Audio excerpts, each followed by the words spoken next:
and internal, because both have a strong influence on the Commission's work. A few more topics on, as you know, I've asked to include at least 50% women. Out of that, at the same time, it should be normal. It should not be an issue. And we've asked to bring as many nationalities as possible to the respective cabinets. I'm proud to say that we have in my cabinet 16 different nationalities, and I've encouraged my colleagues to raise the numbers of nationalities in their teams too. Last but not least, an information on the think tank. On the current European Political Strategy Centre, we will build a new structure. It is structured by the 6 headlines of the political guidelines, or represented by the VPs. I want to keep the function of an internal think tank. At the same time, I want to adapt it to a new geopolitical reality and to our new priorities. We'll call it IDEA. The acronym, as always, it's an acronym for Inspire, Debate, Engage, and Accelerate Action. Just a short report on the COP25 in Madrid. First of all, I want to commend Spain for an outstanding work in putting up within 3 weeks this huge conference. This was impressive. I think it was very good that I was there on my very first working day on Monday to contribute to making the European Green Deal a reference for climate action. I announced that we will adopt the European Green Deal in the communication, kind of a roadmap, next week on December 11th, and presented a few short ideas within the 3 minutes we all did have for our contributions. The first one is that I'm convinced only what gets measured gets done. And therefore, we announced at the COP25 that in 2020, we will have the first ever climate law in place so that our road towards climate neutrality in 2050 will be irreversible. The second point is investment. Investment will be crucial to be successful with the European Green Deal. For that, we will present the Sustainable Europe Investment Plan to mobilize investment, and, as you know, the Just Transition Fund to leave no one behind. We made very clear that we want to be ambitious in the negotiations and the COP25. I think the European Green Deal could be seen as a real contribution to something like a global Green Deal. It was good to see that all the European leaders, President Sassoli was there and President Michel was there too, are more or less increasingly aligning on the European Green Deal. So it's going in the right direction what our continent is concerned, but of course the COP25 is a vast international one. Impressive is that we have the shared view that Europe can be and must be a front runner in this topic. But obviously, they are also concerned how we're going to finance that, mainly the transition. And it is true that we do not all start from the same point. And that is why we put forward the Just Transition Fund. I want to inform you that we are working towards an aspirational target of mobilizing under the Just Transition mechanism, together with the EIB group, 100 billion euros of investments during the period of the next MFF. In order to reach that target, we're building a mechanism that draws on sources of funding from the EU budget, from the European Union, but also co-founded by the Member States, as well as the EIB group, to leverage the necessary public and private means. At the same time, and I think this is important too when we're talking about costs of the European Green Deal, at the same time we should always keep in mind what the cost of non-action would be. And there are costs already. So I asked the Commissioner Šefčovič of Foresight to present us next week the known costs already for the European Union of climate change, so that we have an idea what the costs of non-action would be in the future, and that we know all are aligned in being convinced that acting on the Green Deal is a good investment and the right investment for a better future in a healthy planet. I'm convinced that this is, yes, the European Green Deal fighting climate change. It is not only necessary, it is a huge opportunity for the European Union. We are at the moment being the front runner. If we do it right, if we invest in research and innovation, in green technologies, sustainable solutions, and new businesses, we will be able to demonstrate as a trendsetter that this can be for the European Union a new growth strategy. And at the same time, if we make the transition, we're able to give people confidence, we are able to give the economy confidence and hope that this is moving in the right direction. Change of topic, Albania. The European Union, and I had a phone call with Prime Minister Edi Rama on Sunday, stands in full solidarity with Albania with actions, not only with words. We support already on the ground. We are committed to providing more. So far, the Commission has helped to mobilize 3 search and rescue teams of more than 200 staff from Italy, Greece and Romania. We have dispatched tents, beds, blankets, sleeping bags, generators and hygiene items for emergency needs via Belgium, Romania, Austria and Slovakia. Commissioner Lenarčič will travel today to Albania. He is there mainly to provide acute assessment for the state the buildings are in that are affected, and of course to have a primary assessment on what kind of help is needed for reconstruction. As a very first step, we will allocate from the Neighbourhood Fund 15 million immediately to support the Albanian people, and we've decided in college that we will organize a donors conference. I will call today Edi Rama again to inform him about these facts. Last topic in the college meeting was Malta. I am concerned by the recent developments in Malta, and we are following the situation very closely.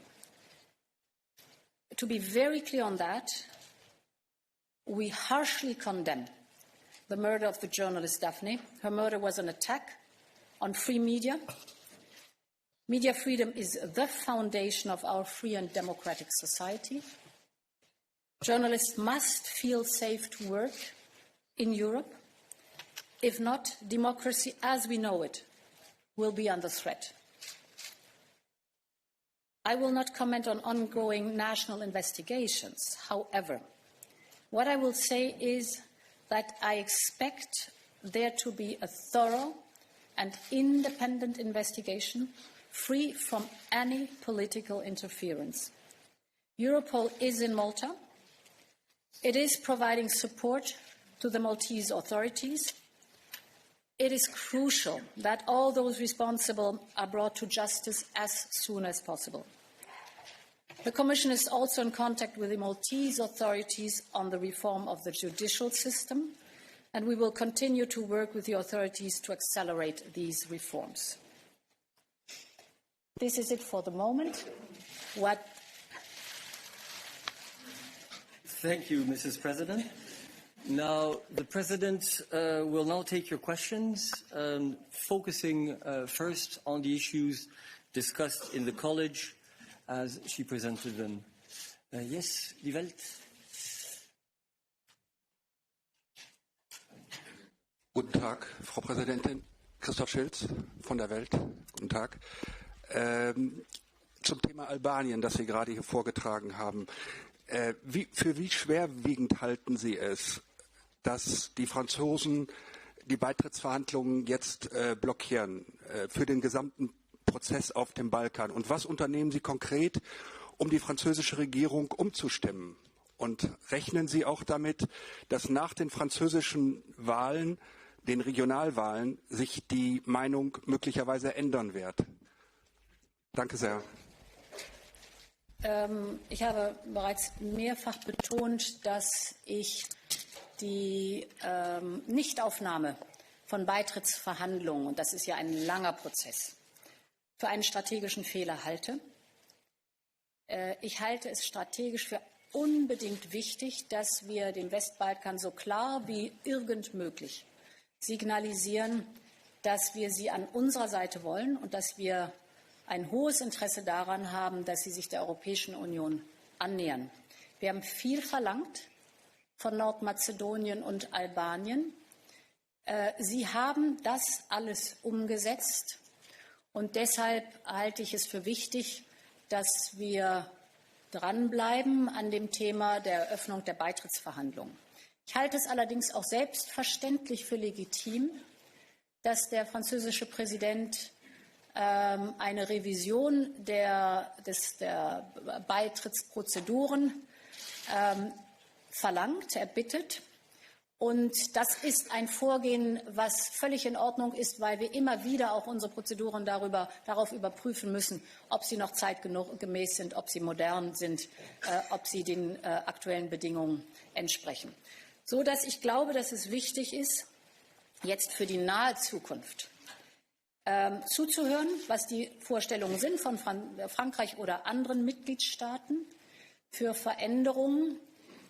Ich plädiere dennoch dafür, dass wir in den Veränderungsprozess zum Beispiel von Aufnahme von Beitrittsgesprächen oder von der Gestaltung von Beitrittsgesprächen, dass wir diese Veränderungen aktiv verfolgen, aber parallel den beiden genannten Ländern, Nordmazedonien und Albanien, so bald wie möglich eine Chance für den Beginn von Beitrittsgesprächen auch geben. Vielleicht, wenn ich noch mal zur aktuellen Situation in Albanien etwas sagen darf. Auch hier ist es uns sehr, sehr wichtig und deshalb sind wir konsequent auch einerseits mit der Präsenz, aber vor allen Dingen mit der konkreten Hilfe der Bevölkerung deutlich zu machen, wir sind an eurer Seite. Wir bewundern die Ruhe und die Geduld in dieser außergewöhnlich schwierigen und katastrophalen Situation. Aber entscheidend ist, die Europäische Union steht an eurer Seite und deshalb werden wir mit aller Kraft auch darin investieren, nicht nur in der akuten Moment, sondern vor allen Dingen in der Mittel- und Langfrist den Wiederaufbau der zerstörten Häuser und der zerstörten Infrastruktur auch zu begleiten. Okay. Yes, Jim. Thank you very much, Lily from Politico. Madam Commissioner, you've laid out some very ambitious plans, but earlier this week, the Finnish presidency of the Council of the EU issued their negotiating box for the next MFF, and in their proposal, they would see the budget even smaller than what was proposed by the previous European Commission. So in that context, and in the context of the mood over on the other side of the street, how will you finance your ambitions and make sure that they would be implemented? And then on a related note, the European Environment Agency came out with a report saying that Europe is failing in reaching many of its environmental goals. So are you worried that your Green Deal will face resistance or be diluted when it comes to the actual implementation? Thank you. Well, I'm convinced that the European Green Deal comes absolutely at the right time. When you listen to the opening speech of the Secretary General of the United Nations, well, he was already mentioning that we're almost too late and it's high time for action. And if you look at what people tell us, a vast majority has understood that there is a huge urgency to act. Therefore, it's our responsibility to put the Green Deal forward. You will see next week, when we will have the communication of the roadmap on the European Green Deal, that it's an enormous, complex task to address. It goes in every single field or sector of our daily lives and of our economy and of our society, but it's worth it, because we've seen already what the effects of climate change are, and this is just the beginning. Therefore, we should take this challenge and turn it into an opportunity where the European Union then is the front runner, where the exporter of knowledge, of new technologies, of green financing, and being a role model how transition can be possible. On MFF, indeed, the paper prepared by the Finnish presidency for the European Council demonstrates how difficult the negotiations on the MFF are, and they demonstrate that mainly in the light of the pervasive differences among the member states, the proposal of the Commission, but also the ideas or the proposal of the European Parliament. I'm concerned about the severe cuts that are in this proposal compared to the Commission's proposal. There are severe cuts, policy pursuing key objectives of the strategic agenda, which are affected by these cuts. For example, Frontex, for example, defence, for example, the digital or funds for greening of our economy. Therefore, I want to discuss this with my peers in the European Council next week, and I think it is time that we work together to ensure that we can deliver on the objectives we have all agreed on together. There is a strategic agenda of the Council. There are the guidelines, political guidelines of the European Commission. They are strongly overlapping. They are going in the same direction. These are all the topics we're talking about right now, for example, so this has to be reflected in the MFF negotiation box. I think the negotiations should be taken forward by President Michel, with whom I look forward to collaborating intensively on this matter, with the view, and this is important for all of us, that we reach an agreement early next year. Okay, actually, I wanted to give the floor to Jim, but it's fine. Thanks very much. Down here in the expensive seats in the front row. Thank you. Jim Brunsden from the Financial Times. President, you mentioned external policy and coordinating internal and external policy, so I'm going to use that as an excuse to ask you about relations with the US. Your predecessor had something of a special relationship with President Trump. They had their summit at the White House. There was even some head kissing at one point, I think, or something like that. He was fond of those sorts of things. But we are in a situation now where the US is threatening to impose yet more punitive tariffs on European products. So it appears that strategy of, in a way, playing nice with the US hasn't worked. Are you going to adopt a different strategy when it comes to defending Europe's economic interests vis-à-vis the Trump administration? Yes, first of all, it's important for me to underline that I think there is a strong foundation of strong ties and bonds between the European Union and our American friends, built over decades. And you see it on a daily basis by watching the students' exchange, the business contacts, in culture, the projects that are brought forward together, and the many, many friendships that exist between citizens of the European Union and our American friends. And yes, indeed, we do have issues, but on this foundation, I always think it is easier to negotiate on issues, to discuss differences, knowing always that we're sitting on the same side of the table. I've taken notice of the recent announcement by the United States regarding potential tariffs. I'm very open to engage, to discuss, and to find solutions. I think that only through dialogue, and then we have to go in depth in all the details, we can serve best our economies, because it's in a common interest that we create more win-win situation than the opposite. And therefore, it is for me important to build on the good relationship I personally do already have with many in the United States, but I know that we will have issues that will be hard to tackle. Maria.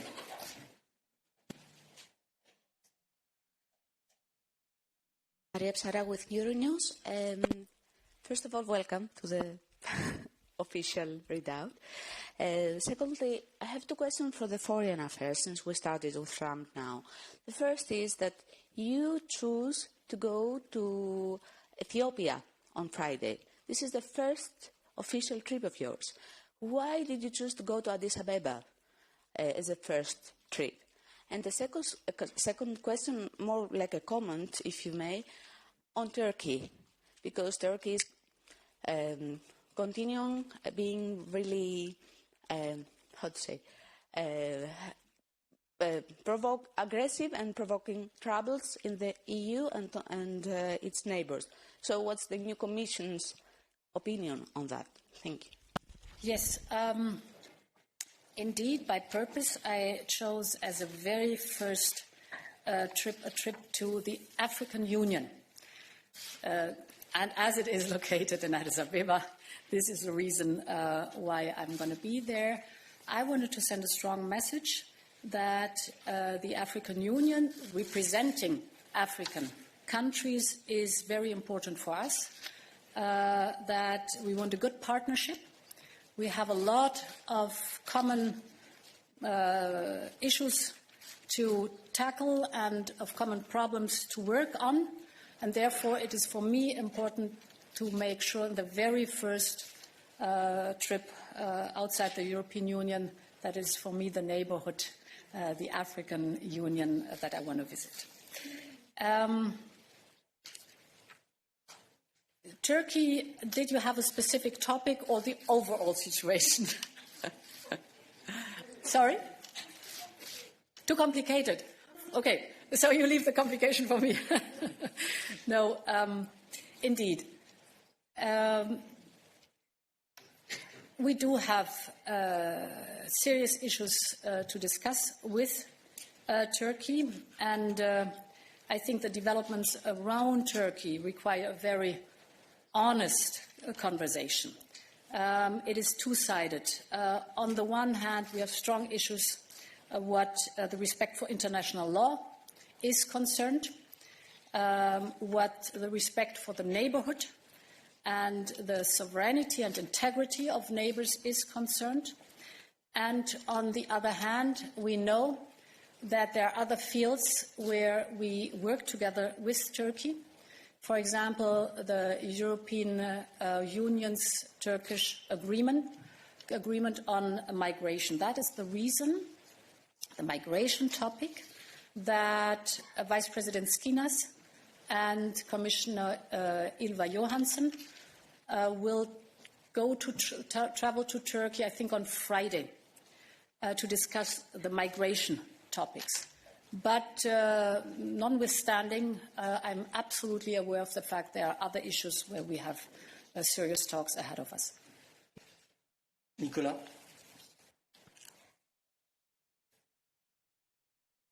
Madame la Présidente, bonjour, en français s'il vous plaît.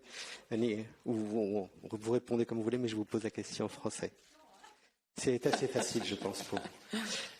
Nicolas Grouvet, donc je suis correspondant de Sud-Ouest et je m'occupe de B2, un média en ligne sur les questions de défense et de diplomatie. Je vais revenir sur cette question des perspectives financières, du cadre financier de la proposition finlandaise. Est-ce que le montant sur les questions de défense est au-dessous du minimum requis, il semble. Donc je voulais avoir quel était votre sentiment par rapport à ce montant, parce qu'on parle de 6 milliards plutôt d'euros sur la période. Est-ce qu'il vous paraît suffisant pour mener les ambitions en matière de défense européenne, en matière de sécurité? Et je voulais savoir si vous pouviez ajouter quelques points sur votre politique sur cette question, ce que vous voulez mener à la fin de votre mandat, éventuellement en lien avec le haut représentant Josep Borrell. Comme nous avons maintenant les festivités autour de l'OTAN à Londres, je voudrais d'abord dire que l'OTAN sera toujours l'article 5. La défense collective. Et l'OTAN est la plus puissante alliance de militaires ou de défense qu'il y a au monde. Mais je suis convaincue qu'il y a des thèmes où je ne vois pas l'OTAN, mais où il est nécessaire d'avoir l'Union européenne avec la capacité d'agir. L'Union européenne est unique en ce qui concerne les moyens qu'elle a, la diplomatie, le développement, je crois que c'est le mot pour ça, les investissements dans le développement, mais aussi la défense. Il faut continuer à travailler pour développer l'Union de la sécurité et de la défense. Ça va être une tâche de cette commission, parce que je veux que quand il y a une crise et quand l'Union européenne est d'accord d'agir, elle doit avoir les procédures et les moyens de vraiment agir. Je me rappelle, il y a 5 ans à Mali, il y avait politiquement le vœu de l'Union européenne d'agir à Mali, mais elle n'avait ni les moyens, ni les structures, ni les procédures. C'est-à-dire là, à ce temps-là, c'était grâce à la France que le Mali n'est pas tombé. C'est pour ça, dans l'avenir, on veut construire cette union de la sécurité et de la défense pour être capable d'agir si nécessaire. President, to your left. Oui, les moyens dans le propos finlandais, je crois qu'ils ne sont pas assez hauts. C'est-à-dire, si on est sérieux sur ça, il faut investir. President, to your left. Jorge. Jorge Valero with Euractiv here. Good morning. 2 questions as well. The first one, coming back to the US. You said that you want to work or to build on the positive relationship, but in fact this positive agenda that Juncker offered to the US administration was disregarded. So my question is whether you intend to offer a new trade deal to Trump, and if not, if you are ready to retaliate, taking note of these new tariff threats that he issued or the escalation that he's willing to take. And also on this preparatory body that you mentioned to coordinate the internal and external dimensions, just to know whether Borrell, High Representative Borrell or his team would chair this body, and if not, don't you think if this is limit his capacity as the High Representative of the EU? Just the opposite. It increases his capacities. It puts his topic, which is our common topic, more in the center of attention. So the fact that I dedicated, and I will dedicate in each college, specific time only for the High Representative to report on a regular basis on the external action has never been there. We never had this preparatory body to make sure that there is coherence with all the different commissioners whose activities, for example, trade, might have a strong influence on the field of the HRVP. So it increases his importance because I want this commission to be a geopolitical commission. What the United States is concerned, I think you're right with your question, but it can't be answered in an overall answer. I think with the announcements of potential tariffs, or putting them in fact, we have to be careful to choose our words. So what I prefer is to, first of all, have a well-prepared meeting, to go through the different issues we do have, and to see that we have as much win-win situations as possible. I'm aware of the fact that that will not be the case in every case, but of course, if there's a negative outcome in some cases, we are ready to act on our own. Okay. Yes. Last question. No. Yeah. Mm-hmm. Lady with the red shirt.